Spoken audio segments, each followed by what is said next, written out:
Maraming mga Kristiyano, tanggap mong namatay ang Panginoon sa'yo, pero hindi ka handang mabuhay para sa Kanya. Sana mga kapatid, no, baguhin po natin ang kaisipan na ang Kristyanismo is about sa pagtanggap lang sa Panginoon. Ito po ay kung paano nabuhay ang Panginoon, ganun din dapat tayo nabubuhay. Basahin niyo po mabuti. Therefore, if anyone is in Christ, he is a new creation.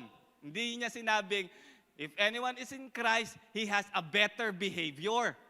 Ang sinabi niya, bagong nilalang. Bakit? Yung old kasi, it is you without the Holy Spirit.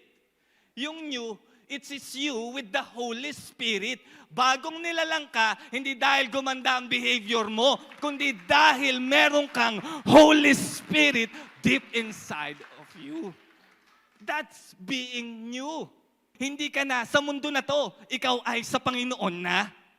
Okay? You are being set apart for God's purpose. You are being set apart for God's mission. May pinatutunguhan na ang buhay mo. Oo, totoong nagbago ang behavior mo, pero ang tanong, lumilitaw ba ang karakter ng Diyos sa'yo? Lumilitaw ba ang pagmamahal ng Diyos sa'yo? Lumilitaw ba yung patience ng Diyos sa'yo?